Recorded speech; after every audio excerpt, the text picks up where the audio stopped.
Folks, how are you doing today? Happy Saturday. So, as always, we do these daily conversations, usually around 7:30 or so. And I need to ask you for a favor real quick. First and foremost, thank you for all of you watching these daily sessions. We are now routinely seeing over 300 folks you watch these daily videos, which is just an awesome feeling. Seems like we are getting in a good rhythm together, and based on the comments and the thumbs up, it's really hitting home. So thank you. I would like to ask if maybe you could help me grow the channel a little bit.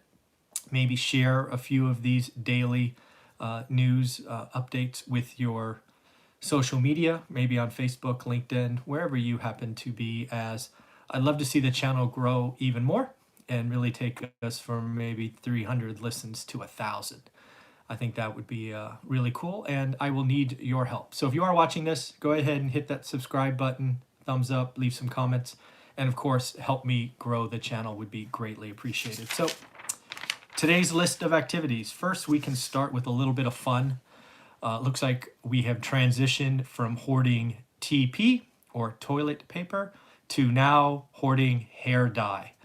I thought that was pretty funny. Looks like this came from Walmart's CEO, indicating that they are no longer seeing quote unquote panic buying with TP, but now their hair dye aisle is being ravaged with panic buying. So it's just interesting to see. I guess one's more of an emergency need, and the other you need after a couple of weeks. So I thought that was interesting. It still looks like our states are bidding against each other for this protection gear for our health workers. It kind of is what it is at the moment in this crisis. But I would hope when this is done, we take a good look at evaluation of this and don't allow this to happen again. Near as I can tell, the system was set up to tackle individual state disasters, which is what we're used to here in the US, right? Hurricane, tornado, earthquakes, things of that nature. But in a system that is impacting multiple states, it is proving problematic. And, I think we should take a look at that when this is all done. Looks like we're playing hardball with the airlines, which I am so thankful for. I think I talked about this for the first time a month ago when I said, if we need to bail out the airlines, which I assumed we would, I would like us to get some shares or maybe some warrants, just like Warren Buffett did with Goldman Sachs back in the day. And I want the taxpayers, you and I, to benefit. I fully get it. A 95% drop in, people taking flights is unprecedented, even after 9/11. So I fully expect us to do something, but I think it is arrogant, and I say let them fail if airlines don't want to give equity stake to shareholders. If you want to go out and raise your own money and pay X percentage, go for it. You don't have to have the help. We are not bailing out the airlines, but we'll invest in the airlines, and I think that is a huge difference.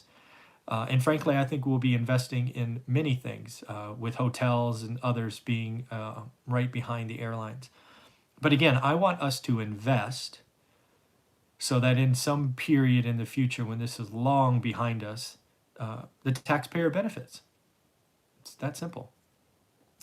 I don't know if you saw this, but it looks like the owner of the Houston Rockets, I actually didn't note his name, but his estimated $4 billion net worth is tied up predominantly in casinos and restaurants. I believe I talked about him before, where his, went from $1 million a week to zero in cash flow because nobody's, restaurants are shut down, casinos are shut down. He is now looking to raise $250 million, and he's willing to pay 15% interest.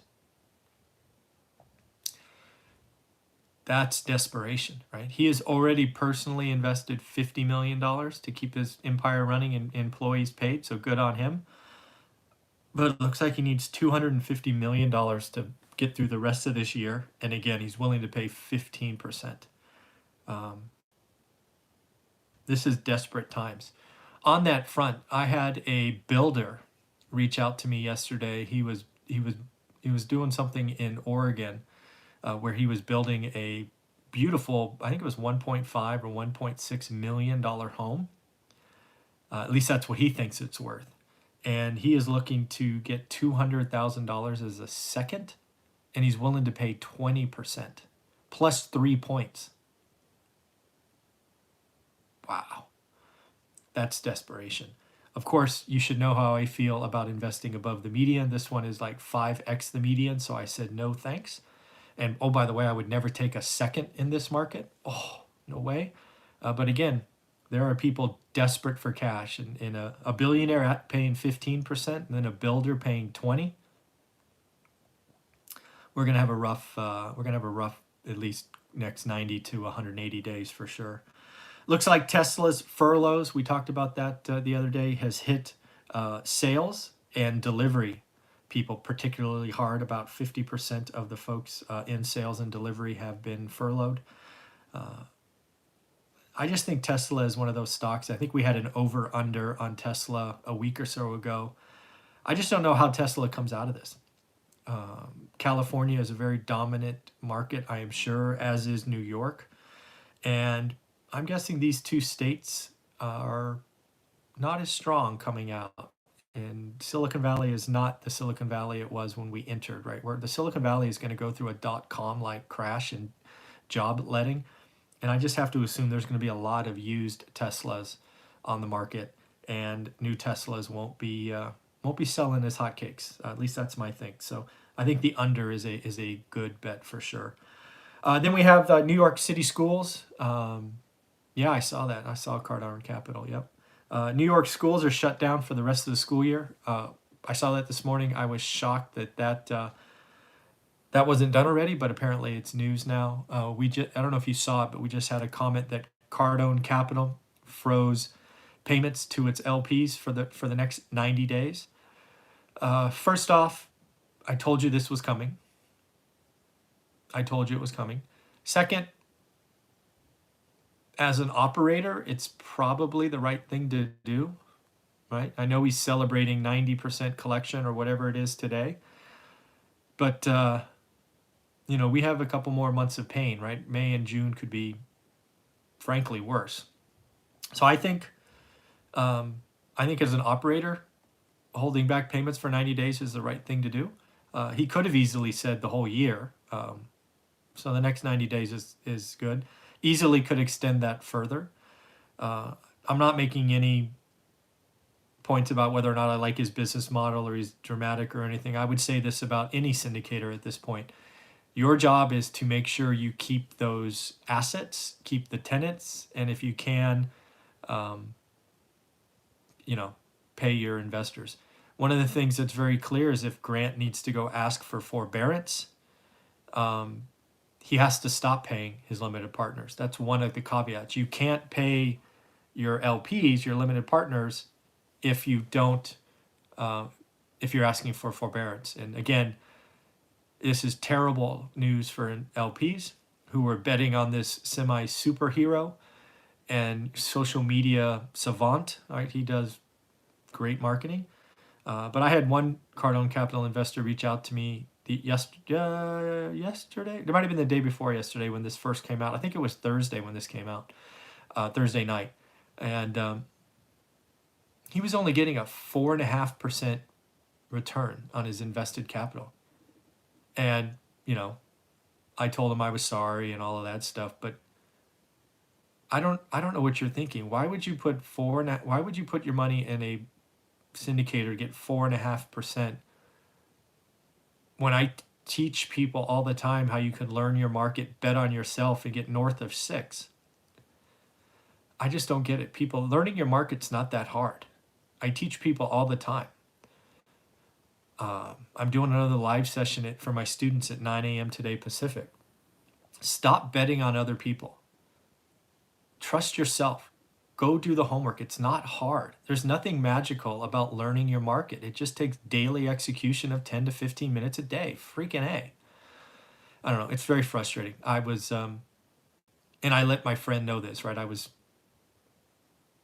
I listened for about 5 or 10 minutes, and then I told him he never should have done that. So, yeah, betting on somebody else to get 4.5% is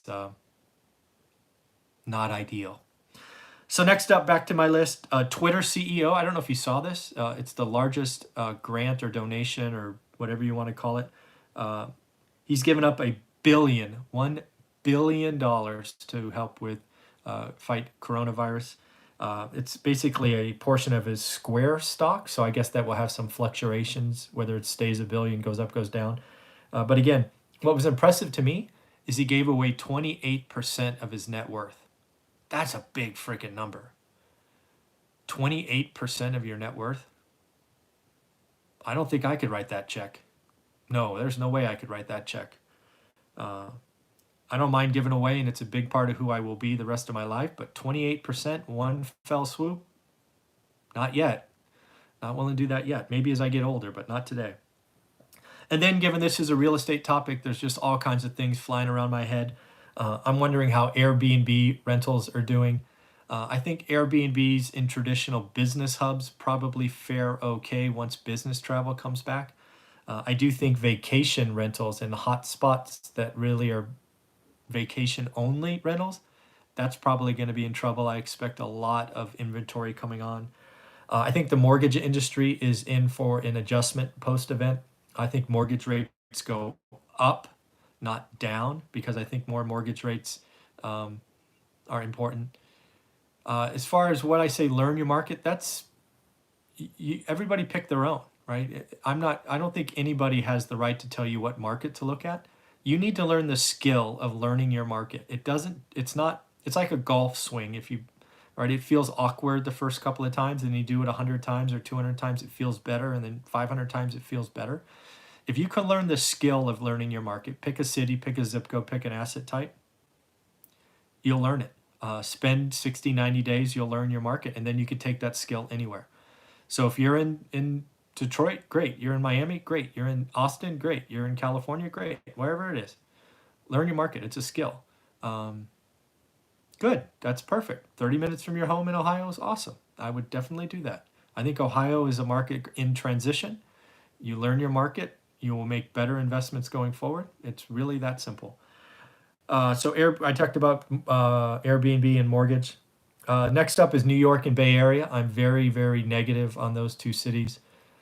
I think there's a very good chance that New York City sees a 40% price drop in average homes this next 12 months from people leaving.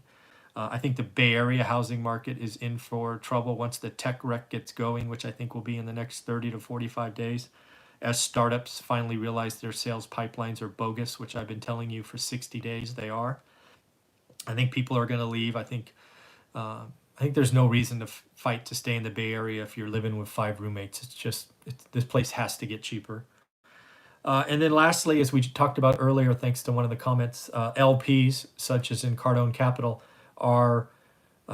they're going to stop doing that. Why invest in a limited partner with 50 other investors when the general partner can make a call on distributions and capital raises and all these other things? I think more LPs should invest in themselves. Look below this video or most of my videos, you'll see a $200 course, $199, that helps you learn your market. Bet on yourself. Why bet on somebody else because they have good content on YouTube and they're talking to you every day and they have a book called 10X and all that stuff? Bet on yourself. Have confidence in yourself. That's what I hope more people have in this is your financial future. This is your financial legacy. Stop betting on other people. Bet on yourself.